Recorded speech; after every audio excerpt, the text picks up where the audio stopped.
मैं इलियास गरताज। मैंने उम्मीद है मेरे सब दोस्त खैर अफीयत दे नाल होणगे। प्यारे दोस्तों, जिन्ना LED बल्ब मरम्मत करना हुण आसान हो गया है, पहले नहीं सी हैगा। ਉਹਦੀ वजह यह हैगी है कि पहले ਜਿਹੜੇ ਇਹਦੇ ਪਾਰਟਸ ਸਨ ਉਹ ਜ਼ਿਆਦਾ ਸਨ, यानी कि ਇਹਦੀ ਜਿਹੜੀ ਚਿਪ ਸੀ, ਚਿਪ ਤੋਂ ਮੁਰਾਦ ਇਹਦੀ ਪਹਿਲੇ ਅਲੱਗਾ ਮਿਲਦੀ ਹੁੰਦੀ ਸੀ, ਔਰ ਜਿਹੜਾ ਡਰਾਈਵਰ ਸੀ ਉਹ ਇਹਦਾ ਅਲੱਗਾ ਮਿਲਦਾ ਹੁੰਦਾ ਸੀ। ਹੁਣ ਉਹਨਾਂ ਨੇ ਚਿਪ ਔਰ ਡਰਾਈਵਰ ਉਹਨਾਂ ਨੇ ਕਾਮਨ ਕਰ ਦਿੱਤਾ ਹੈ। ਇਹ ਵਿੱਚ ਉਹਨਾਂ ਨੇ ਇਹਦਾ ਡਰਾਈਵਰ ਲਗਾਤਾ ਔਰ ਸਾਈਡ ਤੇ ਜਿਹੜੇ LED ਬਲਬ ਨੇ ਨਾ ਉਹ ਇਹਨਾਂ ਨੇ ਲਗਾ ਦਿੱਤੇ ਨੇ। ਹੁਣ ਅਗਰ ਤੁਸੀਂ LED ਬਲਬ ਨੂੰ ਮੁਰੰਮਤ ਕਰਦੇ ਹੋ, ਇੰਤਹਾਈ ਆਸਾਨ ਹੈ, ਕਿਉਂਕਿ ਇੱਕ ਇਹਦੀ ਬਾਡੀ ਹੁੰਦੀ ਹੈ और दूसरा जनाब ਇਹਦਾ ਇਹ चिप ड्राइवर है ਜਿਹੜਾ ਕਾਮਨ ਹੁੰਦਾ ਹੈ ਉਹ ਹੁੰਦਾ ਹੈ। ਉਹ ਅੱਜ ਮੈਂ ਤੁਹਾਨੂੰ ਇਹਦੀ ਫਿਟਿੰਗ ਕਰਕੇ ਵਿਖਾਵਾਂਗਾ। ਆਓ ਪਹਿਲੇ ਇਹਦੇ ਪਾਰਟਸ ਵੇਖ ਲਈਏ। ਇਹ ਮੈਂ ਅਲੱਗਾ ਕੀਤਾ ਹੈ। ਇੱਕ ਪਹਿਲੇ ਇਹ ਜੁੜੇ ਹੋਏ ਸਨ ਇਸ ਤਰ੍ਹਾਂ, ਜਿਵੇਂ ਕਿ ਤੁਹਾਨੂੰ ਪਤਾ ਹੈ ਇਸ ਤਰ੍ਹਾਂ ਇਹ ਜੁੜੇ ਹੁੰਦੇ ਨੇ। ਮੈਂ ਇਹ ਅਲੱਗਾ ਕਰ ਦਿੱਤਾ ਹੈ, ਇਹ ਅਲੱਗਾ ਕਰਤਾ ਔਰ ਇਹ ਮੈਂ ਅਲੱਗਾ ਕਰ ਦਿੱਤਾ ਹੈ। ਇਹਨੂੰ ਅਸੀਂ ਜਿਹੜਾ ਨਾ ਉਹ ਦੁਬਾਰਾ ਅਸੀਂ ਇਹਨੂੰ ਫਿਟਿੰਗ ਕਰਾਂਗੇ, ਕਿਉਂਕਿ ਇਹ ਇਹਦਾ ਜਲਿਆ ਹੋਇਆ ਸੀ। ਮੈਂ ਇਹਦਾ ਜਿਹੜਾ ਤਬਦੀਲ ਕਰਨ ਲੱਗਾ ਵਾਂ, और ਇਹਦੇ ਵਾਸਤੇ ਸਾਨੂੰ ਚਾਹੀਦੇ ਹੁੰਦੇ ਨੇ ਇਹ 2 ਤਾਰ ਦੇ ਟੋਟੇ ਇਸ ਸਮਾਨ ਦੇ ਨਾਲ। ਔਰ ਜਿਸ ਵੇਲੇ ਅਸੀਂ ਇਹਨੂੰ ਦੁਬਾਰਾ ਅਸੀਂ ਇਹਨੂੰ ਫਿਟਿੰਗ ਇਹਦੀ ਸ਼ੁਰੂ ਕਰਾਂਗੇ, ਇਹ ਅਸੀਂ ਇਹਦੇ ਵਿੱਚ ਅਸੀਂ ਕਲਿੱਕ ਕਰ ਦੇਣੀ ਤਾਰ। ਔਰ ਦੂਸਰੀ ਜਿਹੜੀ ਹੈਗੀ ਹੈ ਉਹ ਪਹਿਲੇ ਇਹ ਅਸੀਂ ਤਾਰ ਲਾ ਦੇਣੀ, ਉਸ ਤੋਂ ਬਾਅਦ ਅਸੀਂ ਇਹ ਤਾਰ ਲਾ ਦੇਣੀ ਹੈ। ਫਿਰ ਅਸੀਂ ਇਹਨੂੰ ਚਲਾ ਕੇ ਚੈੱਕ ਕਰ ਲੈਣਾ ਹੈ कि क्या यह साडा सही है। बाद फिर इस तरह होंदा, यानी कि सारी फिटिंग करने तो बाद पता लगता है कि यह तो साडा सही नहीं सी हैगा। इस वास्ते असी जिहड़ा है वो सीरीयस बना के भी कोल रखा होया है, वो असी पहले चला के चेक कर लवांगे।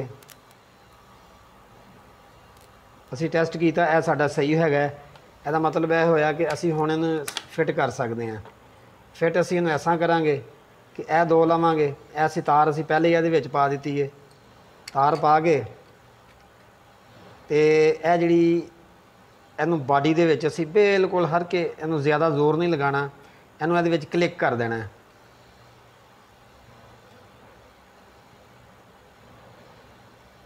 और माड़ी जी क्लिक की आवाज़ आएगी, तुहानूं पता लग जाएगा।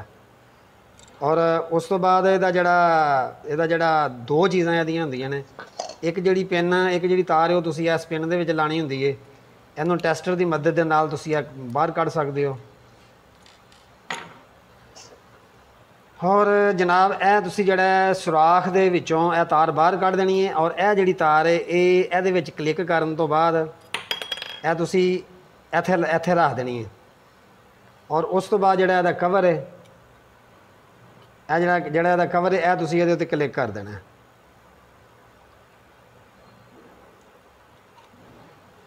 दूसरी जिहड़ी है तार इनू इहदी पिन की मदद दे नाल थल्ले नूं बिठा के उत्ते जिहड़ा इहदा हैगा दूसरे कनैक्शन के उत्ते रख के ते इहनूं इहदे विच असीं प्रैस कर देना है।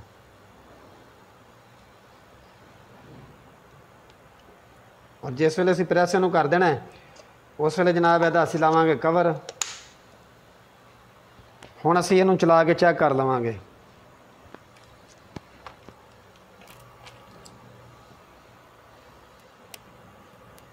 लो जनाब, इस टाइम ते अगर तुहाडा एनर्जी सेवर खराब हो जाता है ना, तो इस वेले जिहड़ी इहदे अंदर जिहड़ी मैं किट लगाई है ना, इहदी मैक्सीमम जिहड़ा ना तुहानूं अगर तुसीं आम लवोगे तो यह जिहड़ी किट है ना तुहानूं मिलेगी 45 रुपए की।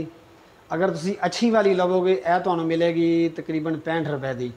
और थोड़ी जी इलैक्ट्रिकल दे नाल जिहड़े लोग दिलचस्पी रखने वाले ने वो अपने घर दे विच भी जिहड़े ने थोड़ी जी मेहनत कर सकते हैं। इहदे विच कोई तुसी किसी काविये का इस्तेमाल नहीं करना, किसी किस्म की किसी इलैक्ट्रिकल की चीज़ का इस्तेमाल नहीं करना। सिर्फ इहनूं खोलना है और यह जिहड़ी किट है ਉਹਦੇ ਵਿੱਚ कनैक्शन जिहड़े ने वो भी समझ लो कि क्लिक टाइप ने। तार जिहड़ी इहदे विच तुसी क्लिक करके तो सिर्फ यदि फिटिंग करनी है। फिटिंग करने तो बाद जनाब तुसीं इहनूं चला के वेख लेना है और बल्ब तुहाडा जनाब नवें दा नवां। एक बारी फिर समझ लो कि 6 महीने साल भी कट गया तो 65 रुपए दे विच काफ़ी समझ लो कि सस्ता सौदा है। अगली वीडियो तक इलियास गरताज नूं इजाज़त दिओ। अस्सलाम वालेकुम।